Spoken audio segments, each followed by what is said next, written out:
It's the state of the dungeon. It's a video that Rob does about his games. Yeah! Hello friends, I am Rob and this is my State of the Dungeon address. Today we have the State of the Dungeon address for the game that took place on July 21st in the year 2022. The game was GUI Cube's The Foulest of Spirits, the second part of the Red Star Rising campaign. This would prove to be the end of this chapter. All players were in attendance, so we had a packed house with Vanessa, Brandel, Haranen, Glyn, Crendon, Ventov, and Kenna. It's a lot of firepower. So, the group was in the Temple of Jinx, off of the trail in the Blackwater Bog. The place was kind of hidden. Not certainly a well-advertised place, but the group was hopeful that Jinx would have something for the troop in their time of need. And they had gone through a hallway full of traps.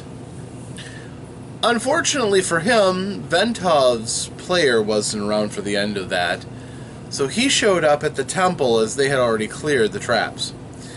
Looking ahead, he saw a hallway with jesters' masked faces all the way down. The party was at the far end, congregating around a door, and there was a big pile of feathers on the ground.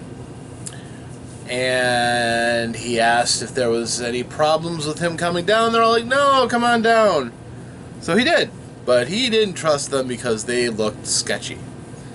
So he proceeded to not find any of the traps. He ran afoul of the pendulum blade, which turned out to be a pillow. He got laughed at. He fell afoul of the poison dart traps, which really aren't poisoned. He got poked for a point of damage. He got into the pink mist, which caused a drunken state, and he failed his saving throw as a dwarf. Unfortunately for him, it wasn't actually gas, it was actually a magical effect, so it just looked like a gas because of the sense of humor of Jinx. So he failed that save too, which actually is a beneficial effect. It does make you drunk, so they had to act inebriated, but it did give him 5 temporary hit points, so that was good. And then the last trap at that pile of feathers was a pressure plate, which he did not avoid, and he became drenched in feathers, which stuck. All of the feathers stuck, so all of the characters look like they're in chicken suits because they are all covered in feathers. White, fluffy feathers. So they're at the door. The door was checked for traps. No traps were found. They went in, and in the next room they found a puzzle room. There was a kind of an altar against one side. There was a basin, and behind that there was a coffer, on top of which was a bust of a jester's face. Again, Jinx. Complete with the belled hat.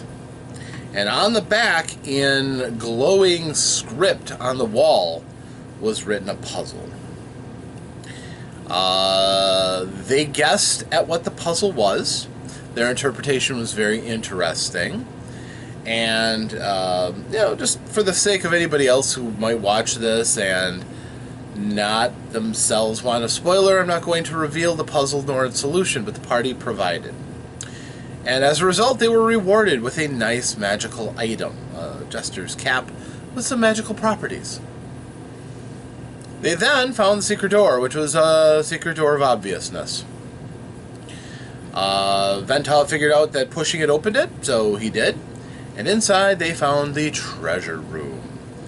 All kinds of supplies for an active clergy of devotees to Jinx, including Jester's garb, but also there were adventuring supplies as well.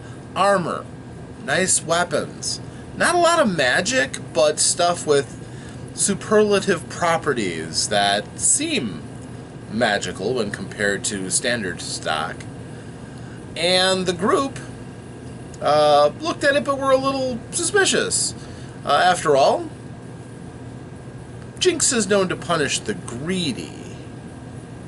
But in this case, their fears were waylaid because the temple was laid bare. There were no clergy who were there to worship or run offerings. It had been abandoned for some time. But all this stuff looked like it was there just for them. And as they were exploring and examining, Glynn started to hear shuffling and laughter, but not the giggling, phantasmal laughter that they had heard when the traps had gone off previously. They honestly heard kind of a cackling, hyena-like laugh. Also in this room, there was a lever in the far corner. And after they had looked at the items to their satisfaction and had cast a detect magic, the group finally decided, got to pull that lever. There's got to be a secret door somewhere. They found a secret door, but no way to open it. So, Crendon pulled the latch. The door opened, revealing that on the other side there were a number of gnolls. Fierce hyena men, gnolls. All armed with pickaxes. They were busy doing mischief to the temple from the other side. And they had been attacking that same door. Now it just opened for them. But they found that the temple was fiercely defended by these young Hanatas. Now, moving very quickly, Vanessa moved up to the side of the wall to offer a flanking position, I think. Ventov also moved before the gnolls, and he moved up, not blocking the door, but standing 5 feet in front of the door and ready to attack the gnoll that came through first, and also offer his attack of opportunity if anybody else chose to follow. Which, well, to a certain extent, was pretty wise, plus the group has several other fighters around to help him. It's not like he's the only front wall. Especially, you want to be able to allow characters like Haranen and Glynn to be able to participate in the combat, which is hard if you're taking up an entire doorway. So, the gnolls predictably attacked. One moved up and took the shot from Ventov, and another one tried to skirt past him, but he got an axe to the ribs for his treachery. But all told, 5 of the 7 gnolls that had been in that hallway got into the room. 2 peeled off to either side, one after Crendon and one after Vanessa, who had moved up. And 3 of them were attacking Ventov at once. And their picks proved pretty effective. Ventov started out in a pretty bad way, losing about half of his hit points in the first round. The gnolls hit hard, and like I said, their picks were pretty effective when they got to use them. But then the group unleashed. Now, we know that Glynn's got that double-shot heavy crossbow, truly a broken weapon sometimes, and he let fly at the gnoll that was menacing Crendon. Haranen moved up to help support Ventov, which was good. And between the two, they really started to do some harm to these gnolls. Crendon took out his new musical instrument that works really well as a great club, smashed the gnoll right where the crossbow bolt had hit him in the shoulder. Didn't quite kill him, but it was getting awfully close. Brandel pitched in with a firebolt, badly scarring a gnoll. And Kenna moved up to try to help out with the gnoll that was on Vanessa, who had hurt her a little bit. And she came through with a natural 20 critical with the greatsword. She's not very strong, but sometimes the greatsword just takes care of it all itself. And she caught it right in the back of the neck. Didn't kill it, but badly injured the gnoll, such that it couldn't ignore her. So at this point, the party was basically using the tactics they like. Haranen and Ventov were at the front, and their direct fire was whittling down the flankers and keeping the problem in front.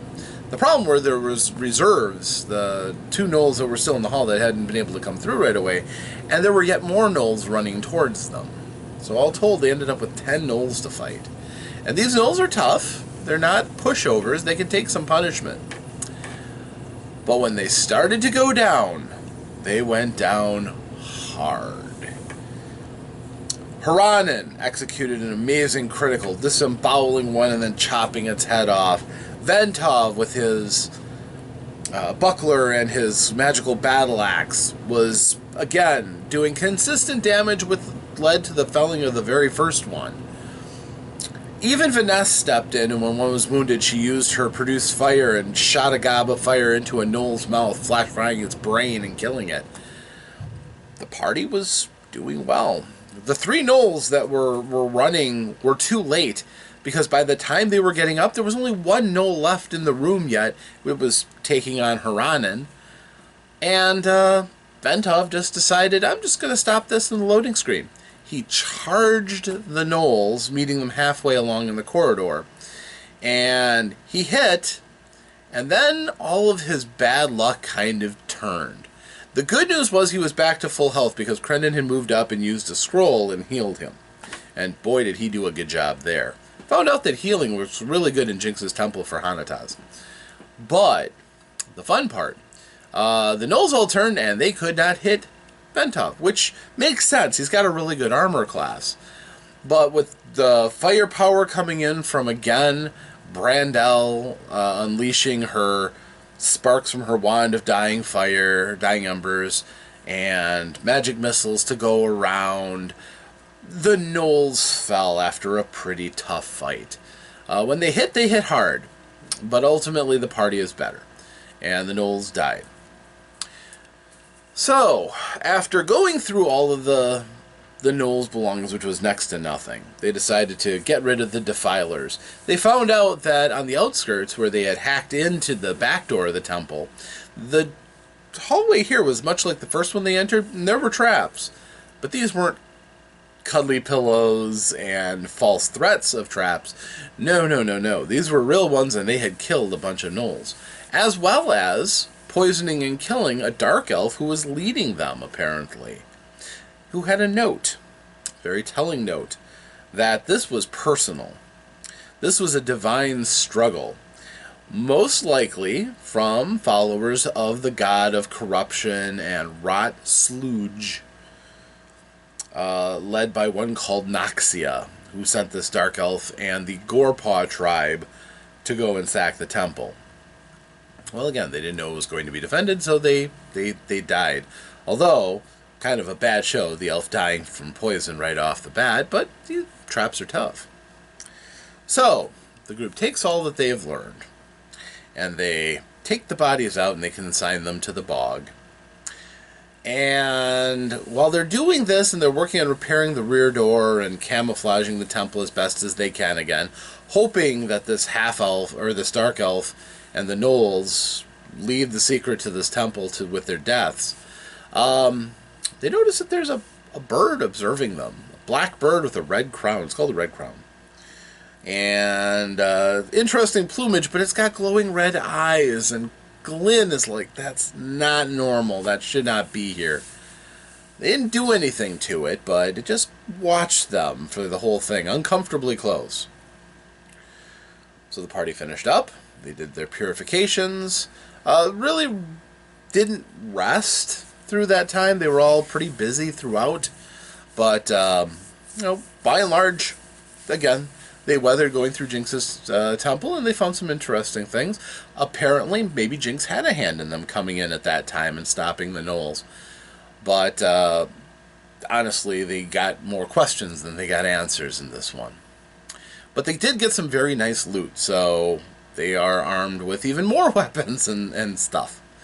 So then they went back. They followed the trail again. They've got Glyn, so getting lost really isn't an option. There's enough forest in the Blackwater Bog that he can still not get lost realistically. However, that does not mean they would not be attacked. or come across other encounters. One of the first things they saw was this beautiful bird. It looked like a rooster, but it was way up in the tops of the trees. Golden plumage, black tips on its wings. Absolutely beautiful bird. They found out that it was something called a sundancer, a magical bird that was created by wizards. It is an absolute treasure trove for alchemists. All parts of its body are useful for alchemical ingredients. The druid, the ranger, and some others felt kind of bad about the idea of trying to take it. However, the thing was worth a lot of money. The group did resist that temptation. They tried to get it to come with them by offering it food, and it rewarded them by snatching up some of the food and leaving behind a single golden feather. Foot long, gold, beautiful, worth a pretty healthy chunk to the right person. An alchemist would probably pay 10 gold for that. So, that was pleasant. The next encounter, not so pleasant. They found that a huge rock had dropped into the middle of the path that they were walking along.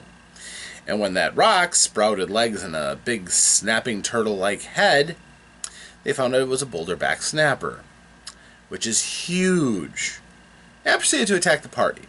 Now, the party broke down their usual tactics, letting the fighters absorb the brunt, everybody going back and pouring fire on. But the problem was, this particular foe had a really good armor class, number one. Number two, it was shrugging off most of the blows coming in. It had resistance against any kind of physical attack. The group has other means of attacking, though. They have fire, which both Vanessa, Kenna, and even Vanessa can use. So Brandel, Kenna, Vanessa use their fire spells. Of course, one of the bylines of this whole experience was Kenna. Futility, really. She had that beautiful blow with the greatsword, but whenever she would try to use her performance to fire up her ability of more powerful magics that she gets for being a spell dancer, she could not make the performance roll, despite the fact she would succeed on, I think, even something as low as a 4 or maybe a 5. She has a really good chance of success every round, and she could not hit it all night long. So bad. The group eventually, even though it snapped out and grabbed Haranen and bit him in pretty fiercely, it demonstrated that it really wasn't interested in them as food, and just got tired of them after they plinged away at it as, for several shots from everybody. And it just eventually decided to turn around and leave. And the group was like, more than willing to let it, because they didn't really need it either. So, after that encounter, I resisted the urge to throw in any more combat encounters at them, because I can't give in to the trope that every 100 feet there's another encounter waiting for them. So they got away. And eventually they got back to the wagon. Vestia was kneeling at the side of the wagon and examining one of the wagon wheels, but she greeted them when they got out and noticed that they were all, loaded down with the stuff that they had found. She suggested that it be divided out amongst the troop for the winter. Realistically, the group did not get a lot that wasn't the gear that they found, a few nice cloaks, things like that. They did take everything they found. But Brian also came out to greet them, as well, as the wagons had moved up, and the whole caravan was now pretty much where they were at. When Brian looked out, now Brian is blind. His eyes don't see, but he is a monk, and he is a mystic, and he is possessed of incredible perception. He looked out at a spot. Vestia followed his gaze, and she started running in that direction. What did they see? They saw Cray the Blade, who had departed all throughout this entire chapter of the story. He, Borag, and Kalnase, the 3 senior members of the troop, had departed on some unknown mission. Cray was approaching with a horse that was in terrible shape, exhausted and wounded. He was wounded just so that he could barely sit upright in the saddle, and over the front of his saddle was the still body of Kalnase. Now, as he approached and they helped him down, he was so tired he couldn't get out himself. He would have fallen off the horse. They found out Kalnasia is unconscious. She'd been beaten severely and badly injured. Cray himself was on the point of passing out. But Vestia did get from him what had happened to Borag. He is lost.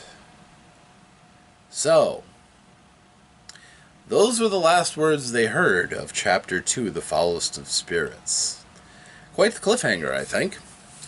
And as we are prone to do, in between these chapters we're going to go in a slightly different direction for a palate cleanser, and we're going to play a few nights of Legend of the Five Rings, a little journey out to Rokugan for them to try playing as characters of a different culture than just generic fantasy or dystopian future or something like that. This might really tax their ability to roleplay from somebody else's eyes. Somebody who's not as easily relatable through the tropes they may be comfortable with. I hope it'll be a really good story. Even if they take it as just, they don't get into the characters and they play it up as an adventure, I think it'll still be a fun adventure. But that is where we stand. Thank you for joining me. This, again, ends The Foulest of Spirits, Chapter 2 of the Red Star Rising as made by Gooey Cube. Which a part of another side adventure called Dark Tide's Night was a part of it, and we had a lot of fun. So, all in all, it looks like the group is excited for the next step, which we will get to in time, which is called The Coldest of Blood. So, but the next session, Legend of the Five Rings. Should be fun. Until next time, my friends, I am Rob, and this has been my State of the Dungeon address. Farewell.